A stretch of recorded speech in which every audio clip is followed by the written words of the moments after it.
Paz amadas, louvado seja o nome do nosso Deus, nosso Senhor Jesus Cristo, aquele que tem até aqui nos ajudado a perseverar e permanecer na presença dele.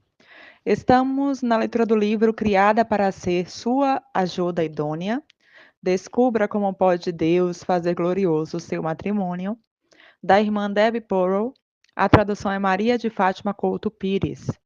E hoje nós estamos iniciando a segunda parte deste livro. Oremos. Pai amado, Pai querido, louvado e engrandecido seja o teu santo nome, Senhor. Te agradecemos pelo teu sangue precioso, Jesus Cristo. Este sangue que nos torna aptos a estarmos na presença do Pai neste momento. Te agradecemos por teu grande amor por cada uma de nós, nos ajudando na caminhada cristã, nos ajudando a perseverar, porque sabemos que até aqui o Senhor tem nos ajudado. Obrigada, Senhor, obrigada por nos fortalecer em tua presença, porque tudo vem de ti e tudo é para ti. Colocamos mais uma vez este tempo aqui diante do Senhor, pedindo que o Senhor tenha primazia sobre todas as coisas, que o Senhor seja o centro, que a sua palavra de fato venha a ser aplicada às nossas vidas mediante a vontade soberana do Senhor. Em nome do Senhor Jesus, não nos dê só entendimento, Senhor, mas nos ajude a vivermos a experiência daquilo que o Senhor deseja para cada uma de nós. Em nome do Senhor Jesus. Amém. Amadas, agora iremos iniciar a segunda parte deste livro. Antes tem uma introdução e depois nós iremos ler o capítulo 15. Este áudio será da introdução. Tito 2. As anciãs sejam reverentes em seu proceder, não caluniadoras, não escravas do vinho, mestras do bem, que ensinem as mulheres jovens a serem prudentes, a amarem a seus maridos e a seus filhos, a serem discretas, castas, cuidadosas de suas casas, boas, sujeitas aos seus maridos, para que a palavra de Deus não seja blasfemada. Tito, capítulo 2, versículos de 3 a 5. Nos últimos anos, tenho perguntado a centenas de mulheres: podem mencionar-me as 8 coisas que Deus requer de uma mulher, que se ela não cumprir, será culpada de blasfemar a palavra de Deus? A maioria das mulheres responde com um olhar vazio que não tem noção do que seja de fato. Deus ordenou que as mulheres mais velhas ensinassem só uma mensagem. E essa mensagem está em Tito 2. A segunda seção deste livro desenvolve estas 8 coisas importantes. 8 regras práticas do jogo. Quando eu era menina, a palavra blasfêmia infundia terror em meu coração. Meus pais eram crentes novos e não sabiam muito acerca da Bíblia. Mas alguns de nossos pregadores puderam meter em minha cabecinha o versículo sobre a blasfêmia contra o Espírito Santo. Até onde eu sabia, só um versículo continha essa temida palavra, que diz assim: mas qualquer que blasfemar contra o Espírito Santo não tem perdão jamais, mas é réu do juízo eterno. Marcos, capítulo 3, versículo 29. Atualmente, é uma idade muito mais madura, a palavra blasfêmia ainda me causa calafrios. E assim deve ser com todas nós. Em alguma medida, blasfêmia é colocar-se acima de Deus pelo que diz e pelo que faz. Quando os fariseus ouviram falar de Jesus e como buscaram um pretexto para matá-lo, o acusaram de blasfêmia, fazendo-se igual a Deus. João 5, versículo 18. Este é um livro para mulheres, que trata com esposas e mães. Então, você deve estar se perguntando o que tem a ver com blasfêmia com o nosso tema. Tem muito a ver. Quando me coloquei a sério para escrever, em minha mente estava sempre cheia das Escrituras. Eu despertei uma noite com a passagem de Tito, capítulo 2, do versículo 3 a 5, dando voltas constantes na cabeça. Ali, encostada, tentei recordar a lista das 8 coisas que as mulheres mais velhas devem ensinar às mulheres mais jovens. Ocorreu-me, nesse mesmo momento, que Deus me havia dado o esboço perfeito dessas 8 simples instruções. As mais velhas sejam reverentes em seu porte, não caluniadoras, não escravas do vinho, mestras do bem, e que ensinem as mulheres mais jovens: 1. A serem prudentes. 2. A amarem seus maridos. 3. A amarem seus filhos. 4. A serem discretas. 5. Serem castas. 6. Cuidadosas de suas casas. 7. Bondosas.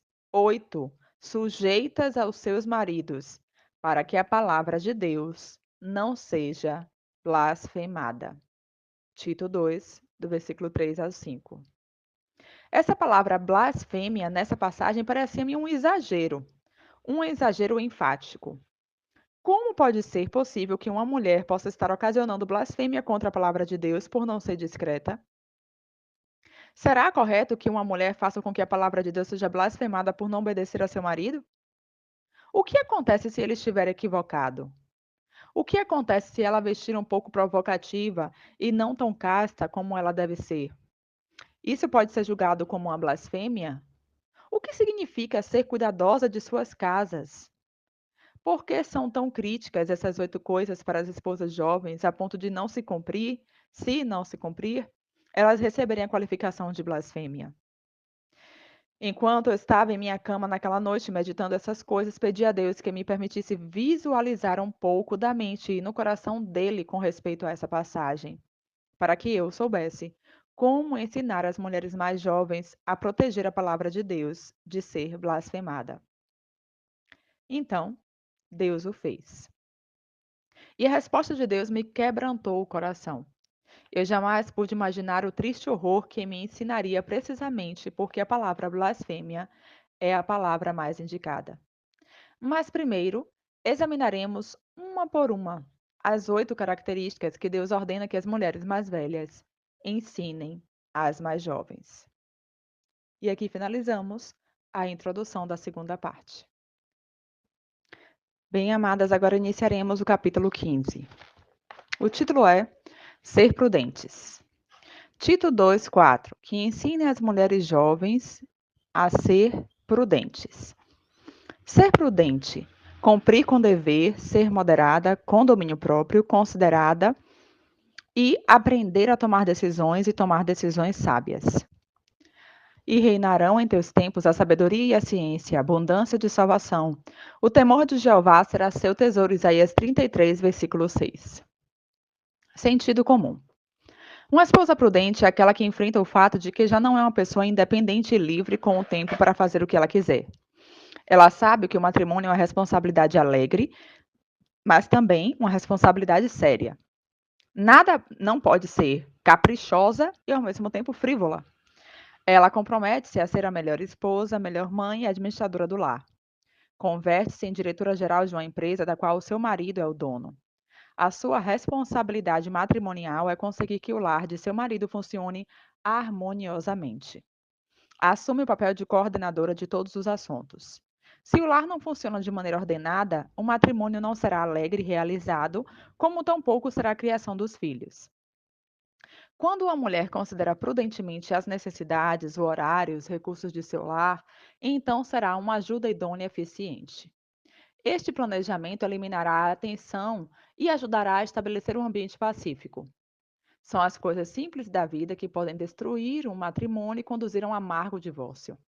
Mas, do lado positivo, é o planejamento simples das atividades cotidianas que podem conduzir à saúde, à prosperidade, à paz, à felicidade e a um matrimônio são que produz relações familiares agradáveis. Os homens e os filhos apreciam a boa comida, a casa limpa e o ambiente de paz, um refúgio em meio das tensões da vida. Indiferente, insensível e descortês é a carta que iremos ler agora. Estimada Deb, eu estava totalmente exausta quando meu marido chegou do trabalho. Os meninos estavam doentes. Eu tenho uma menina recém-nascida e ela começou a ficar com febre. Ele chegou e não perguntou como eu me sentia e nem como tinha passado o dia. Começou a perguntar por que a casa estava em desordem e quando estaria pronto o jantar, porque já era noite de ensaio do coral e ele queria chegar cedo.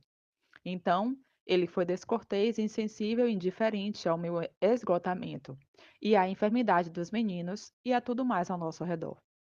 Fui tão egoísta e ele me magoou muito. Que se supõe que Deb então teria feito? Premiaria este imbecil egoísta com um serviço amoroso? Assinado Gil. Estimada Gil, servir ao teu marido é seu dever, seu trabalho e o que mais te convém.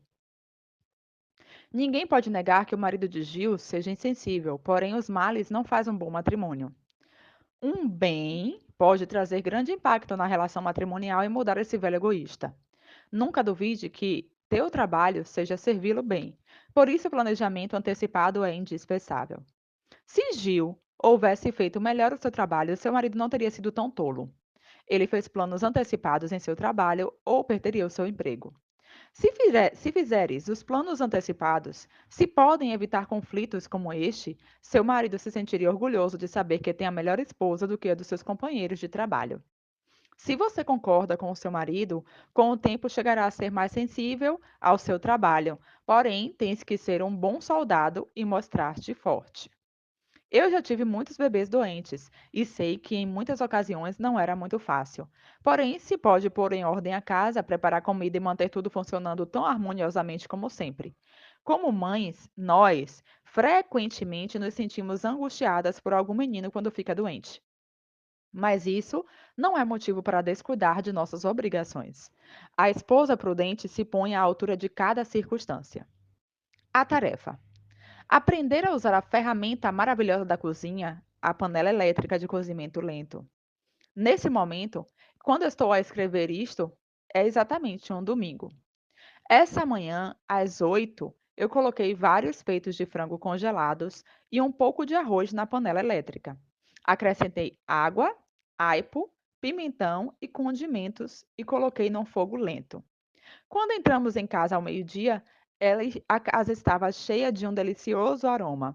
E a comida então estava pronta, exceto por uma simples salada que somente tomou alguns minutos para eu preparar. Depois de comer, acrescentei alguns condimentos a mais e um pouco mais de água na panela, que agora tinha somente um pouco de arroz e caldo com frango. Este simples caldo ferveu no fogo lento toda a tarde e era o prato principal para a nossa ceia da noite. Quando estávamos na igreja, perguntei a uma das meninas de 11 anos a respeito da nossa ceia da noite, dos preparos dos alimentos, para a sua família de 12 membros. Se sua mãe lhe pedisse que colocasse um peito em uma panela elétrica, ou 3 peitos em 3 panelas elétricas com arroz e condimentos cada domingo pela manhã, você poderia fazê-lo? Sua irmã de 12 não riu e respondeu: isso não seria nenhum problema para mim. Simplifique, simplifique, simplifique. Nunca ofereça aos seus filhos mais de uma alternativa para o desjejum. Ao oferecer várias alternativas, você confundirá o espírito deles. As opções também dão lugar para discussões ou descontentamento. Quando é o mesmo prato simples todas as manhãs, exceto quem sabe no sábado, o menino espera com mais entusiasmo a oportunidade de tomar café da manhã com cereal na manhã especial. Podes ajudar que teus filhos desenvolvam mais gratidão e fará com que a manhã seja harmoniosa. Um alimento simples, mais satisfatório. Para o café da manhã diário, é pão tostado com manteiga de amendoim, que pode ser servido em um guardanapo. A limpeza será também simples. Se o papai não estiver em casa para o almoço, o plano seria preparar o mesmo prato nutritivo todos os dias. Poderia ter uma panela elétrica para manter o feijão quente para preparar, ou algo simples, cada dia acrescentando alguma verdura para variar. Essa comida também pode ser servida em um prato de plástico. Somente uma ideia para a comida. No domingo à noite, eu ponho feijões e água de molho na panela elétrica para amolecer. Na segunda-feira pela manhã, eu cozinho. E para o jantar, asso batatas e bifes para comer com os feijões. Acrescento, perdão, irmãs, perdão. Acrescento água ao que sobrou dos feijões e deixo-os cozinhar no fogo lento à noite para usar com saladas e feijões reciclados. Uma hora antes da comida, eu lavo parte do alface, pico uma cebola, um pimentão maduro e tomates para fazer a salada. Douro 1 quilo de carne moída e deixo a metade da carne já cozida em uma vasilha plástica no refrigerador para fazer um espaguete para quarta-feira. Eu tempero a outra metade da carne com tempero e deixo que conservando um pouco quente. Eu preparo a mesa, coloco creme de leite, queijo ralado, salsa picante, batata palha, verduras picadas e a carne, por exemplo. Na quarta-feira, para o almoço, encho a panela elétrica com a carne moída pré-cozida que sobrou. Coloco cebolas, castanha e aipo picados mal passados, com tomates moídos e uma lata de pasta de tomate com temperos para espaguete. Uma hora antes da comida, eu preparo a salada que esquento a água para cozinhar talharim 10 minutos antes de servir a comida. Na quarta à noite, eu levo a panela de cozimento lento e coloco um molho de feijão preto. Na quinta-feira pela manhã, eu ligo a panela com fogo lento com feijão. 2 horas antes da comida, agrego aos feijões salsichas defumadas. Cozinho um arroz suficiente para 2 comidas e sirvo feijão preto sobre o arroz com creme de leite, cebola e tomate picado e queijo ralado. Agrego a água, a sobra do feijão preto na panela com um punhado de arroz para cozinhar em fogo lento toda a noite, para a comida tua e dos 2 meninos. Na sexta-feira ao meio-dia, coloco o restante do arroz na geladeira para assear arroz que sobrou na sexta-feira. Na sexta-feira, uso o arroz e o feijão preto que sobraram no dia anterior. Coloco as sobras de arroz na geladeira para preparar o arroz reciclado. Pico cebolas, pedaços de carne, frango, presunto, tocinho ou carne vermelha, depende do seu gosto. Refogo, misturo com arroz. Em seguida, adiciono ovos mexidos e molho de soja com arroz. Tempero com sal e pimenta e preparo a salada. No sábado, eu faço uma comida ao ar livre, como por exemplo, hambúrguer, feijão cozido e sobremesa de biscoito. No domingo, deve ter pronto o teu frango para colocar na panela de cozimento lento. Pela manhã, com o frango, o talo de aipo e uma lata de sopa de creme de frango na panela e temperos. Antes de sair para a reunião da igreja, eu corto 10 bolos de farinha em tiras de 5 centímetros e coloco na panela com frango. Desfrute desse delicioso frango com bolos de farinha ao chegar da reunião da igreja. Não é um marido renegado nem um mau dia que ocasiona problemas de cozinha e limpeza para esposas jovens. É simplesmente a falta de planejamento. Quando eu era menina, eu sempre comíamos os mesmos tipos de comida para determinados dias, e o jantar estava pronto às 5 horas da tarde. Sempre jantávamos ervilhas, batatas e carnes nas segundas. Pastel de carne com batata doce e salada de couve na terça. A janta das quartas-feiras era coxa com purê de batatas e feijão verde. Espaguete e salada nas quintas-feiras. Pescado, papas e saladas nas sextas-feiras. A comida que Jesus preparou para seus hóspedes. Uma janta fixa para cada dia da semana fazia que fosse mais fácil que mamãe planejava e preparava a despesa de cada semana. O meu pai contava com a janta e sabia que já estaria pronta, quente e esperando quando ele chegava do trabalho. A chave está exatamente no planejamento. Uma lista de compras com as jantas da semana bem definidas é uma ferramenta muito útil. Como esposas, nossa missão na vida deve ser aperfeiçoar nossa maneira de agradar ao nosso marido. Eu vou repetir essa parte, irmãs. Como esposas, a nossa missão na vida deve ser aperfeiçoar nossa maneira de agradar ao nosso marido. Em ocasiões, a conservação de uma boa relação com seu marido não requer mais que a realização de tarefas simples, como ter preparado uma boa comida a tempo de uma casa limpa, mesmo que não seja fácil ou conveniente fazê-lo. Traços de uma boa ajuda idônea. Uma boa ajuda idônea provê um oásis para o seu marido. Ela prepara alimentos que o agradem. Não cozinha para o seu próprio gosto e planeja e prepara com muita antecipação. E ela exercita o domínio próprio. Morangos e doce amor. Eu conservo doces recordações da minha infância no tempo que passávamos recolhendo morangos. O mais velho era meu enrugado vovozinho ajoelhado junto a mim, colhendo morangos e expressando a fileira após fileira o quanto ele amava a minha vovozinha. Aparentemente, ele não via o seu vestido volumoso, seu pouco cabelo cinza sem seu velho rosto enrugado. A ideia que ele a amava de que ela tenha sido uma melhor formosa era o conceito novo que minha mente jovem achava divertido. Lembro-me de dar tantas risadas durante tanto tempo que era difícil até recolher os morangos. A sua declaração de amor também era muito reconfortante. A minha vovozinha honrava e obedecia a meu vovozinho. Era esse o fundamento de amor e honra entre eles o que fortalecia a família, incluindo os familiares mais distantes. Ao ler o seguinte relato, escrito por minha boa amiga e prima, eles eram avós dela também, verás como fomos preparadas para agradar os nossos maridos. Ensinaram-nos a não nos sentirmos ofendidas e a nunca tratar de corrigi-los. Se vovozinha alguma vez se ofendia, ninguém ficava sabendo, porque soube entender que uma mulher tem obrigações e deve ser prudente no cumprimento delas. Que é uma comida fria? Por Frida Lissing, prima e amiga da infância de Debbie. A vida é tão diferente do que era antes. Recentemente, várias mulheres estavam sentadas em uma mesa, recordando algumas de nossas primeiras experiências desastrosas na cozinha. Trouxe-me recordações vividas de meus dias de recém-casada. Quando eu me casei, realmente não sabia cozinhar nada. Ademais, minha família comia estritamente estilo rocheiro, ervilhas e pão de milho que continha sendo sempre o meu favorito. Presunto, costelas de porco, frango frito, folhas de nabo e etc. Entretanto, a família do meu marido comia uma dieta de estilo diferente. Eu nunca me esquecerei daquelas tardes calorosas. Vivíamos em um apartamento atrás de uma enorme casa colonial. Não tínhamos ar-condicionado e, como vivíamos no sul, o verão era terrivelmente caloroso. Um dia abafado de verão, eu trabalhei duro para preparar uma janta caseira para o meu marido e estava pronta quando ele chegou depois de um dia difícil de trabalho na construção. Quando ele entrou em casa, ele estava suado e calorento. Olhou a comida e disse decepcionado: Hoje não é dia para comida quente. É um dia como este, se necessita então de uma comida fria. Ah, naquele momento meu coração se sentiu esmagado. Eu mesma estava acalorada e suada e havia me matado servindo-lhe da melhor maneira possível. Eu nunca havia ouvido sequer que existia uma comida fria. Então, do que ele estava falando?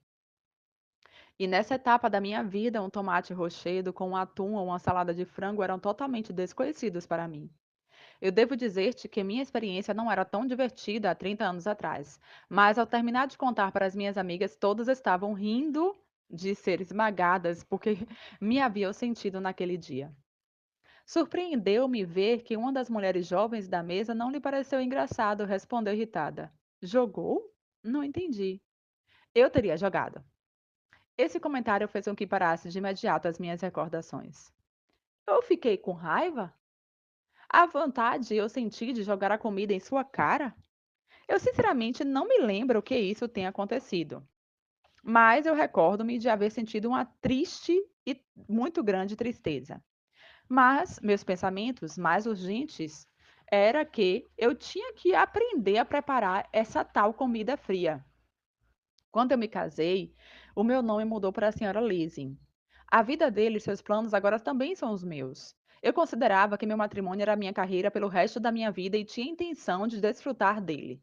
Se ele não gostava da comida que eu preparava, em lugar de negar-me e voltar a cozinhar, eu queixava-me de que era impossível dar-lhe gosto, então aprendi a cozinhar alimentos que ele gostava.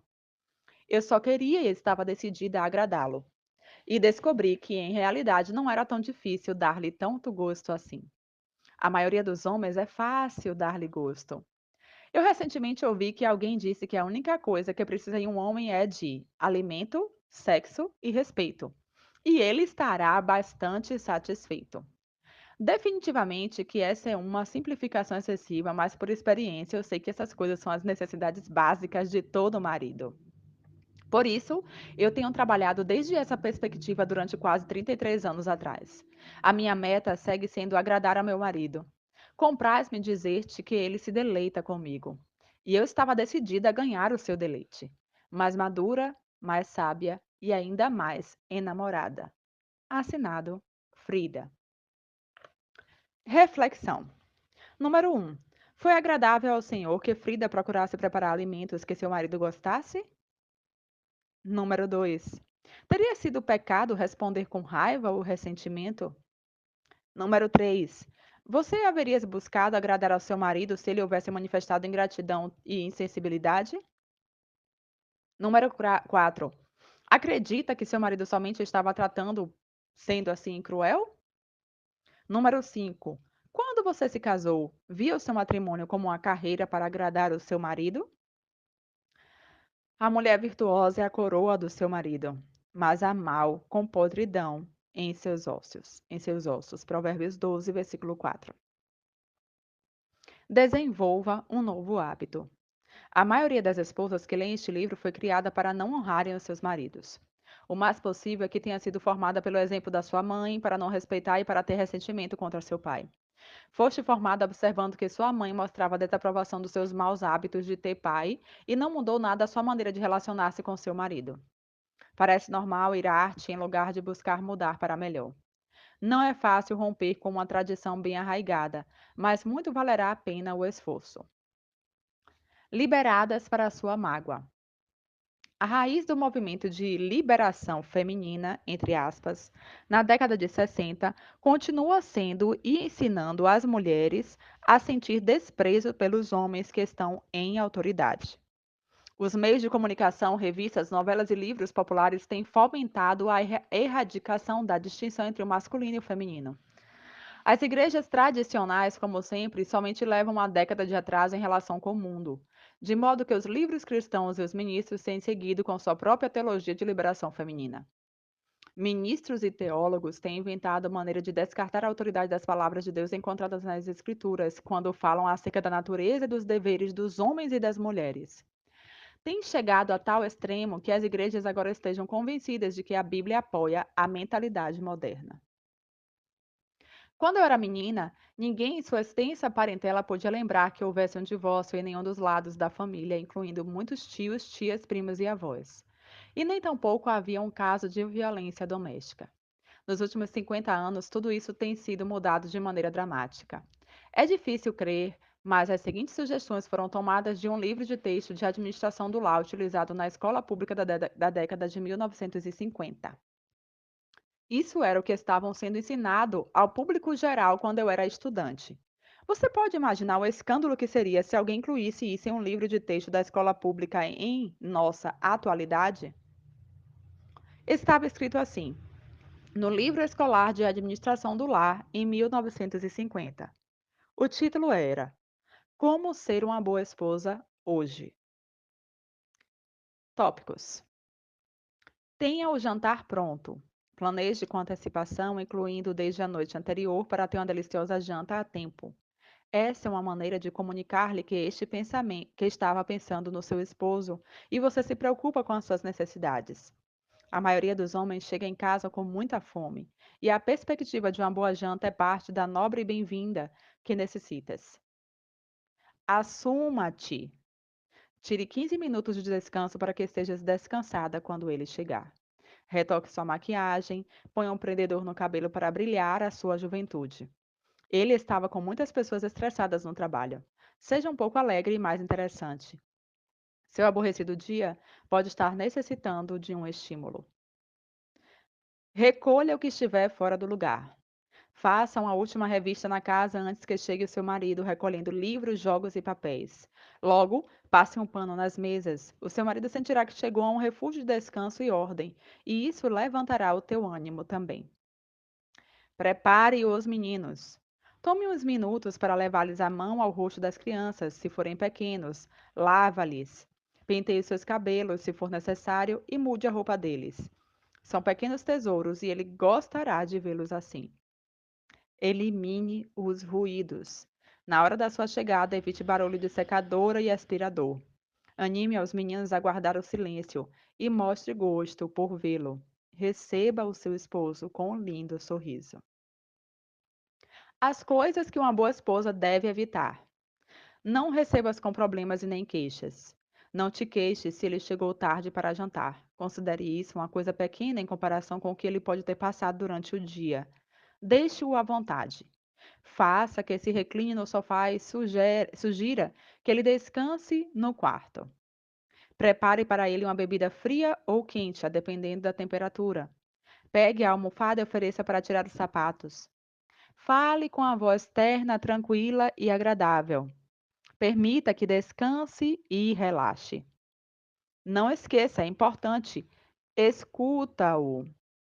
Quem sabe você tem uma dúzia de coisas em casa para que você deve dizer-lhe, mas no momento que ele chega, não é o momento indicado. Deixe que ele fale primeiro, se ele quiser. Faça com que a tarde seja apenas dele. Nunca se queixe se ele nunca te leva para jantar fora. Isso pode ser uma grande distração. Bem será se você se tratar de entender o seu marido e livrá-lo da tensão e pressão. A sua necessidade de estar em casa é relaxar. A meta: trate de fazer do seu lar um refrigério de paz e de ordem, que o seu marido possa renovar-se no corpo e no espírito. Você percebe que o que tem acontecido nos últimos 50 anos? Todo estudante adolescente aprendia uma visão do mundo conservadora que era mais bíblica em sua perspectiva do que tem sido ensinada hoje nas igrejas. A mulher sábia adapta a sua vida ao do seu marido, e os hábitos de jogo, alimentação e sonhos dele chegam a ser tudo dela.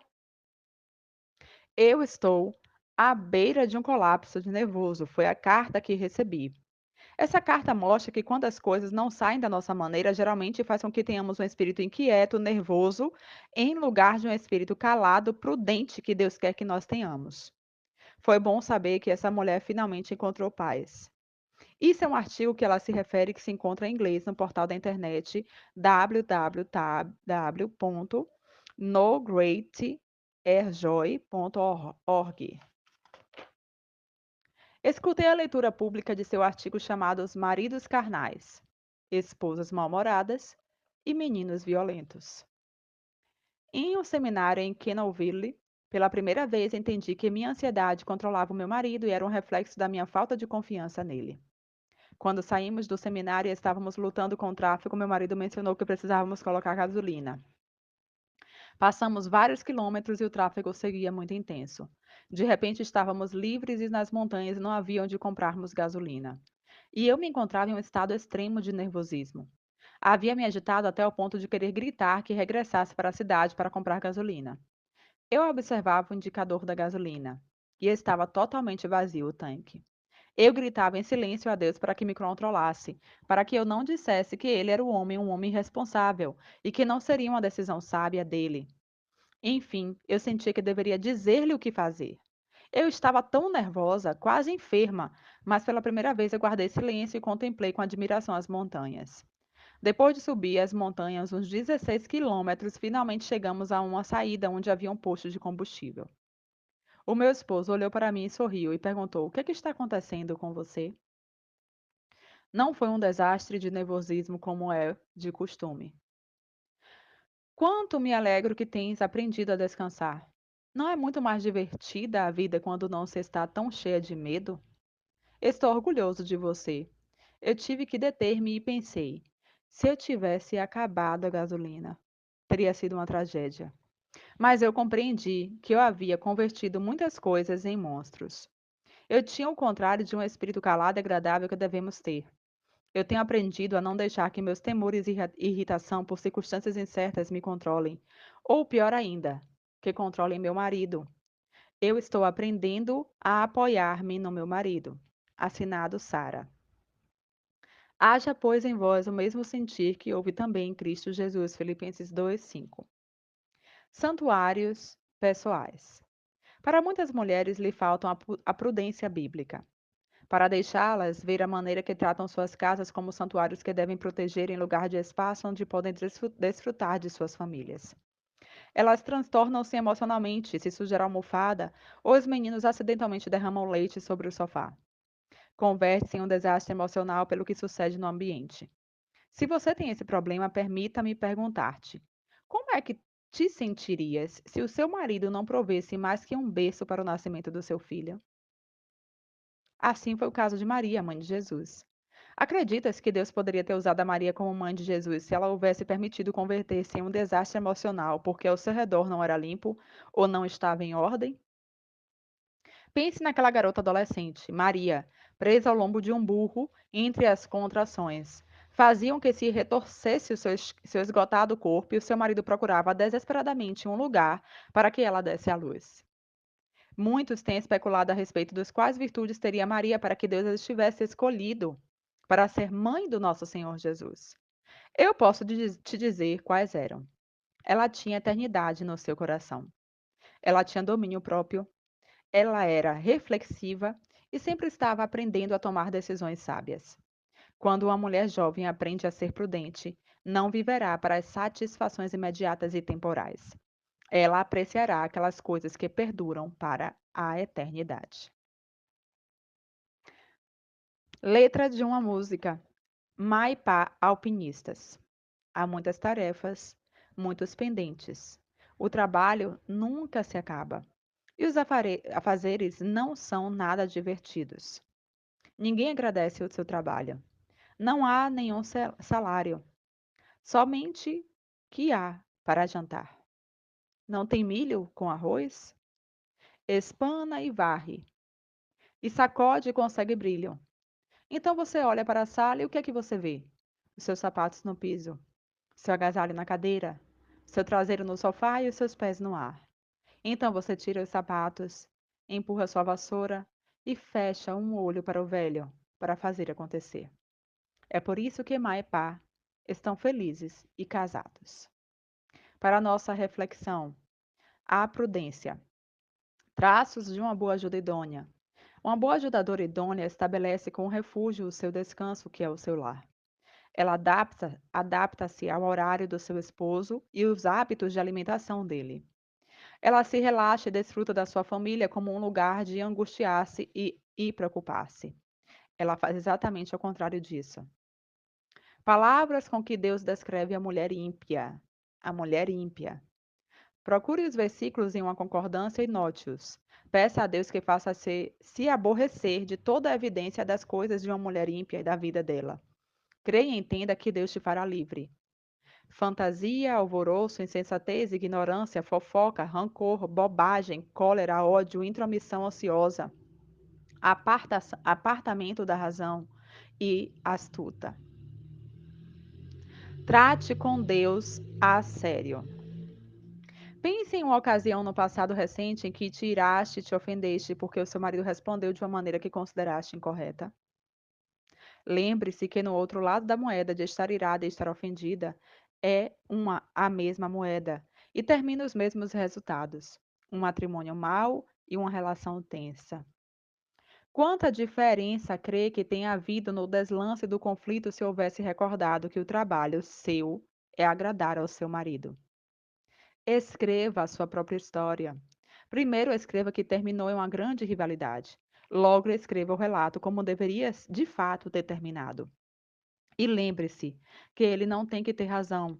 E ele nem tem que ser amável para que você reaja da maneira piedosa. Esse exercício vai te ajudar a ver de maneira diferente as razões para honrar o seu marido. Lembre-se, quando honramos o nosso marido, nós honramos a Deus. Aqui finalizamos o capítulo 15, amadas.